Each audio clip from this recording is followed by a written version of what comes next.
Welcome to Who Dares Sins, where you get the opportunity to get something off your chest that you might have had on there for a very long time.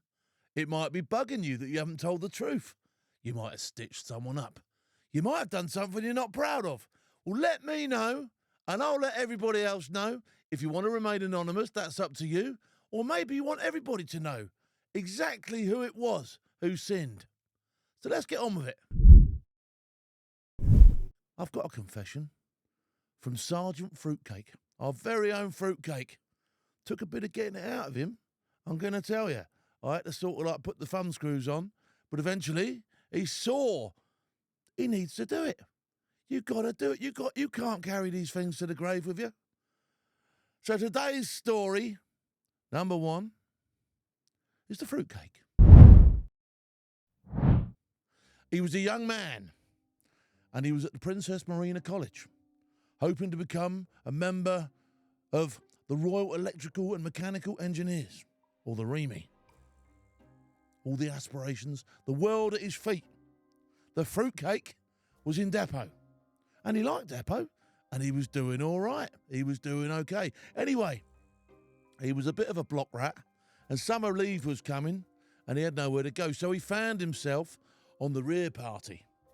Nothing wrong with that. Few guard duties, they got to be done. Bit of time off in between. He was coping with it. It wasn't hard. In those days, you used to get issued a pick-off. There was no gun on guard, was there? You used to get a pick-off. And in your pairs, you used to patrol the camp. Now, he'd been on for a week or so, and nothing had happened. And I suppose, in his own mind, to keep himself going, he would wish for someone to do something or something big to happen so that he had something to get his teeth into. The IRA coming over the fence, planting a bomb, and the Fruitcake sorting it all out and getting his George Cross. Well, it was a pipe dream, but it was a dream that he clung to, and it kept him going on those long nights walking around camp with his Oppo, looking for trouble. Anyway, he's having a butcher's round camp one night, and they look through the window of the accommodation, and there's a locker open. Now, the lockers shouldn't have been open. So there, straight away. Could it be that someone had planted a bomb in the locker? Could there be something underwater? Might there be a body in there? He didn't know, but one thing was sure. He, as the Fruitcake and his Oppo, needed to get in there and have a good look, a good scout around, and see if they couldn't win themselves a big gong. Off they go, in they get, round they go. They approach the locker in pairs, on covering. One gets to the locker, Fruitcake pulls the locker back. And sure enough, nothing. Not a thing. Just a locker with a bloke's locker layout. But on the side in the locker was a clipper lighter. Remember those clipper lighters? And Fruitcake says to his mate, quite randomly, I know a trick with a Clippo lighter. His mate says, what's that then? Show us the trick. So Fruitcake proceeds to dismantle said lighter, taking the little metal shroud surround thing off the top, pulling it back a little bit, stripping it down, clipping it open, and the flame would come out like a flamethrower. So he's there, gets it going once, gets it going again, and they find it quite amusing. And he's got this thing, he's throwing flames up in the air, thinks it's funny. Anyway, they get bored of that and decide they better put the thing back together and put it back in the locker. So they stick it back in the locker, stick it together, off they go, continue on their rounds. Nothing to see here. And then they hear a bit of a commotion. Some screaming and a bit of shouting. What could that be? What's going on? So as they sort of like double back round on themselves, they can smell smoke. Now, they're in fire picket mode, aren't they? They've gone from guard mode to searching for terrorism to fire picket mode. They leg it round towards where they can smell the smoke coming from, and sure enough, from the block they've just come out of, there's some smoke, and lots of it. So they run in there, and sure enough, the locker that they've just been to is on fire. Now, there's already people dealing with it. They're already putting it out. They've got the hose out. They're spraying it down. And without too much of a drama, the locker is put out. But as soon as that is done, obviously the investigation has to be conducted as to why did this locker catch on fire. Fruitcake's panicking now. Fruitcake's like, looking at his mate as if to say, don't say nothing, don't say nothing.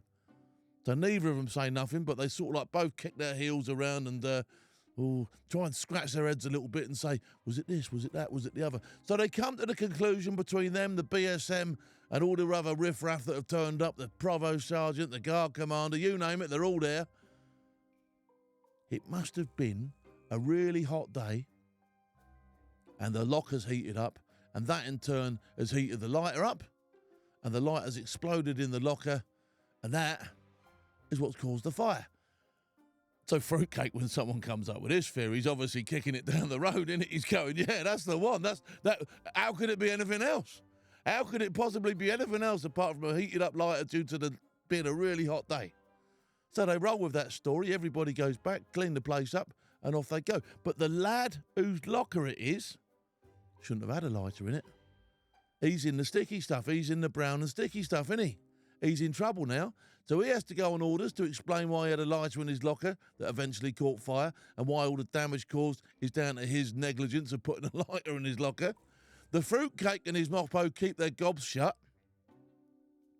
So really, this confession is to the guy whose locker it was, who did nothing wrong, who came back off his long weekend or his leave or whatever it was he was having, to find that the first thing he was going to do was slam his tabs in front of the OC and explain why he caught the block on fire.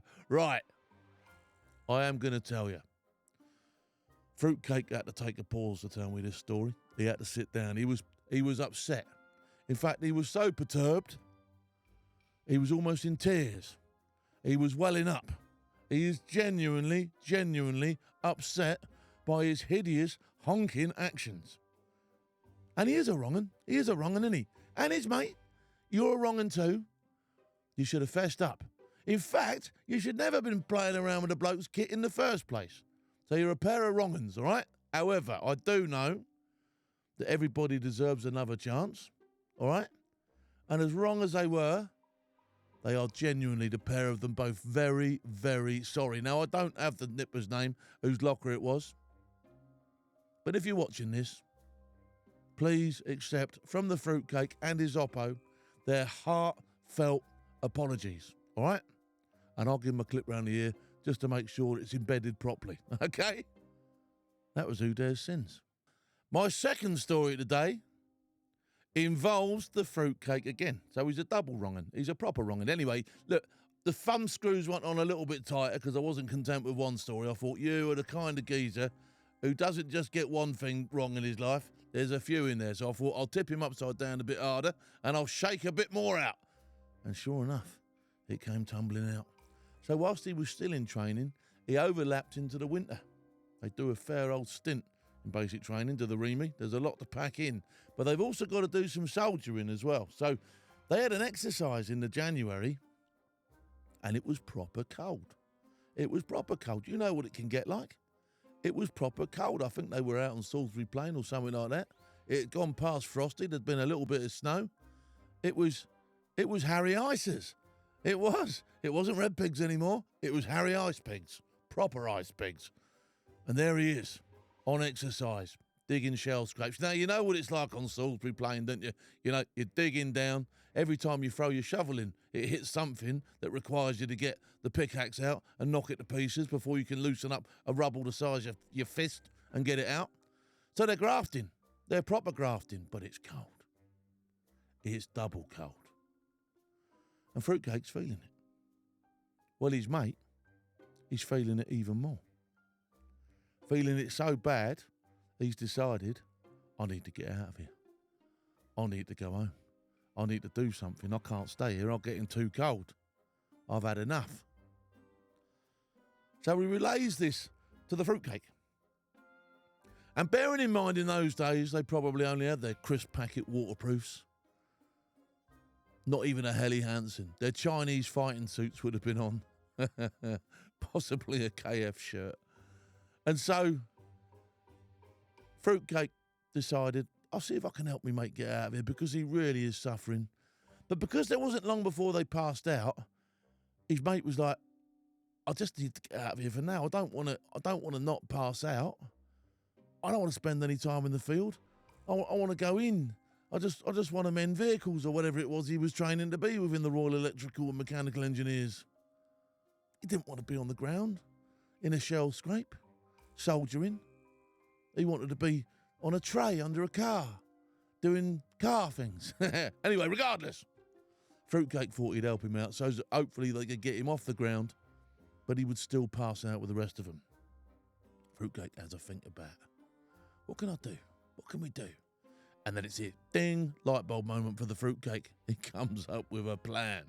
Now the plan is, he said, what you need to do is pretend you've been knocked out by me swinging the pick about whilst we were trying to get another fist-shaped rock out of the ground so we could continue digging this shell scrape. The bloke says, yeah, genius. He says, you hit my helmet, put a great big dent in it, and I'll just go dizzy. I'll lay on the floor, and we'll call people to help, and hopefully I'll get a Casevac, and they'll take a bit of pity on me because, well, it wasn't my fault, was it? So they're not going to throw me off the course. Fruitcake goes, put your helmet down. Go on, put your helmet down. He gets his pick off, right? Puts the head on it. Slam! Smash, bang, wallop into the helmet. Puts a great big dent and half a crack in it. He goes, right, stick that on your barnet, get that on your Swede, and lay down there. So sure enough, mate, he gets it on his Swede, gets himself into a nice fetal position on the floor, and starts writhing about, moaning about how he must be concussed and how much it hurt. Fruitcake, in the meantime, still desperate to win an award, runs off and gets the Falscrew, the corporal, the geezer who's in charge of this little line of Muppets. All right? Off he goes. Brings him back. Corporal, something terrible's happened. I've been swinging my pick alf around and I've accidentally hit Private Bacon Neck. He'll be known as Private Bacon Neck for this because I don't want to give his name away. I've hit Private Bacon Neck and he's on the floor. Oh, it's terrible. So the Falscrew comes back and sure enough, there's Private Bacon Neck. He's on the floor. He's writhing about. He looks awful. He looks awful. He's done a good job. He's done a good job of acting. Maybe he should have been an actor and not a soldier, but regardless, the Falscrew goes, we're going to have to Casevac him. We're going to have to get him out of here. So No Duff Casevac is called. And the old medics come and scrape him up, stick him in the back of an ambulance and take him off. Now, he goes back and it's decided, because it wasn't his fault, that he can have a week off whilst the rest of them stay out in the cold and he can rejoin them after that week off. So, the Fruitcake's plan has worked for his oppo, and Private Bacon Neck is to rejoin the troops when the rest of them get back out of the field. So the confession today really is from Fruitcake, the wrong 'un, to his Falscrew, who he lied to. Bare-faced lied. Premeditated bullshit is what it is. Absolutely as guilty as a puppy next to a pile of shit. Are you the Fruitcake? That's you. Guilty. So, I do know, as I've said with the first story I told today, the Fruitcake is extremely sorry. Remorseful. He wells up when he talks about these things. I also know that the bloke who wanted to get out of the exercise, well, you can't escape my gaze, my friend. You're a wrong 'un too. And to the Falscrew who was there, I'll give the pair of these a clip round the ear, and we'll hear no more about it. That's me for today. You've been watching Who Dares Sins. If you've got a story you'd like me to tell, if you'd like to fess up, if you've got something you want to get off your chest, why don't you send it in to the details below? Click subscribe at the same time, give us a follow, a thumbs up, you know the score, and who knows, you could star on here yourself.